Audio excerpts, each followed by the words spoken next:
Viewers, இது women in cinema. நான் உங்கள் பாரதி. இன்னைக்கு சங்கர் டைரக்ட் பண்ணி கமல்ஹாசன், மனிஷா கொய்ராலா, மனோரமா, சுகன்யா உள்ளிட்ட நிறைய நடிகர்கள் நடித்த இந்தியன் படத்தை தான் ஹாஸ்டஸ் பண்ண போகிறோம். ஒரு பெண்ணோடைய கையை பிடிச்சி இழுக்கிறது, அந்த பெண்கிட்ட பாலியல் சீண்டல்கள் ஏதாவது பண்ணுறது தான் ஹராஸ்மெண்ட் அப்படின்னு நம்ம நினச்சிட்டு இருக்கோம். ஆனால் அது மட்டும் ஹராஸ்மெண்ட் இல்லை. இப்போது ஒரு பொண்ணு ஆஃபீஸில் உட்காந்து ஒரு டேபிளில் எழுதிட்டு இருக்கா அப்படின்னு வைங்களேன். அவள் டக்குன்னு அந்த டேபிளை விட்டு எந்திரிச்சு போயிடுறான்.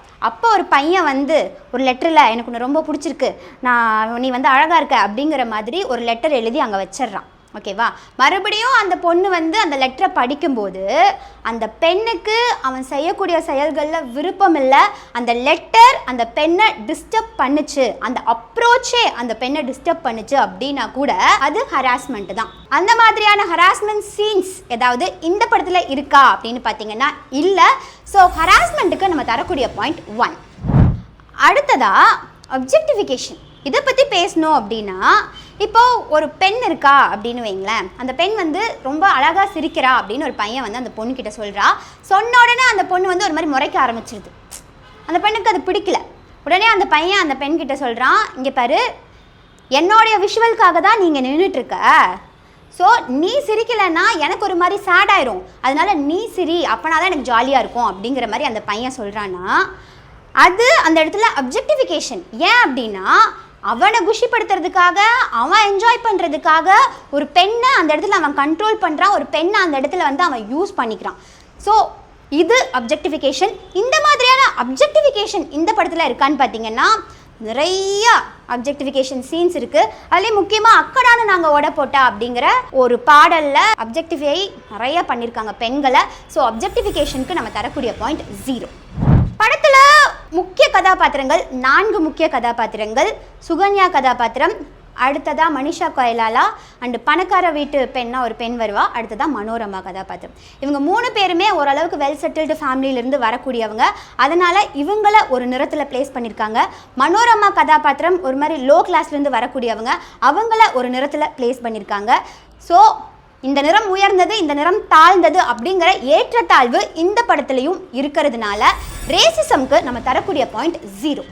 இந்த படத்தில் ஹீரோயினோடைய கேரக்டர் ஸ்கெட்ச் பார்த்தீங்க அப்படின்னு வைங்களேன். அந்த பெண் வந்து ப்ளூ கிராஸில் இருக்கக்கூடிய ஒரு பொண்ணு.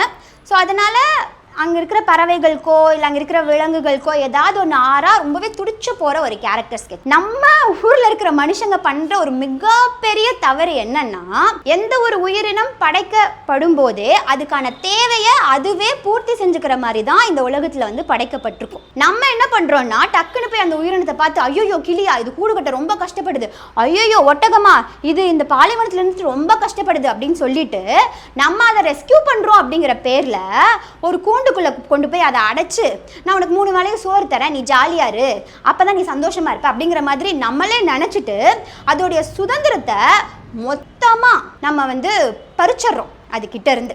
நீங்களே சும்மா யோசிச்சு பாருங்களேன். இப்போது ஒரு மனுஷா வாழ்கிறதுக்கு என்ன வேணும்? பேசிக் நீட்ஸ் தேவை. அதாவது தண்ணி வேணும், சாப்பாடு வேணும், ஷெல்டர் வேணும், க்ளோத்ஸ் வேணும், இதெல்லாம் வேணும். நான் இதெல்லாம் உனக்கு தர்றேன், நீ ஒரு ஜெயிலுக்குள்ளேயே கெட அப்படின்னு நம்மளை யாராவது கொண்டு போய் அப்படி வச்சாங்கன்னா நமக்கு எப்படி இருக்கும்? நமக்கான சுதந்திரம் பறிபோகும் இல்லையா? அதே மாதிரி தானே அந்த பேர்ட்ஸுக்கும் அந்த விலங்குகளுக்கும். அதை வந்து மனிதர்கள் எதுவுமே புரிஞ்சுக்கல. மனிதர்கள் அந்த விஷயத்துல ரொம்பவே முட்டாள்தனமா இருக்காங்க. ஸோ இந்த படத்துல வர ஹீரோயினும் அப்படிதான் பண்றாங்க. எல்லா பேர்ட்ஸையும் கொண்டு போய் கூண்டில் அடைச்சி வச்சு ப்ளூ கிராஸ்ல இருக்கேன் அப்படின்னு சொல்றாங்க. இன்னொரு ரொம்ப கஷ்டமா இருந்த விஷயம் என்னன்னா, அது பாலைவனத்துல நல்லா சுதந்திரமா வாழக்கூடிய ஒரு ஒட்டகத்தை கொண்டு வந்து பிடிச்சி சிட்டிக்கு நடுவில் விட்டு அதை வந்து பார்த்துக்கிற மாதிரியான காட்சிகள்லாம் ரொம்பவே எனக்கெல்லாம் ஒரு மாதிரி கஷ்டமாக இருந்துச்சு. அண்ட் அடுத்ததாக இந்த படத்தில் வந்து பொன்னம்பலம் வந்திருப்பாரு. அவர் வந்து பறவைகள் எல்லாத்தையும் பறக்க விட்டுற மாதிரி ஒரு காட்சி இருக்கும். ஆக்சுவலாக நம்ம பாயிண்ட் ஆஃப் வியூலேருந்து பார்த்தா பொன்னம்பலம் வில்லன், ஹீரோயின் வந்து அவங்க ஹீரோயின் அவங்க நல்லவங்க அப்படிங்கிற மாதிரி. இதுவே அந்த பறவைகள் பாயிண்ட் ஆஃப் வியூலேருந்து பார்த்தோம் அப்படின்னு வைங்களேன், பொன்னம்பலம் வந்து இடத்துல ஹீரோவாக தெரிவார். ஏன்னா அவர் பறவைகளுக்கெல்லாம் சுதந்திரம் கொடுத்து எல்லாத்தையும் பறக்க விட்டுருவார். வில்லனா யார் தெரிவாங்க அப்படின்னு பார்த்தீங்கன்னா அந்த ஹீரோயின் தான் தெரிவாங்க. அதே மாதிரி இந்த படத்தில் ஹீரோயினுடைய கேரக்டர் ஸ்கெட்ச் வந்து அறிவில்லாத புள்ள அப்படிங்கிற மாதிரியான கேரக்டர் ஸ்கெட்சாக இருக்குது.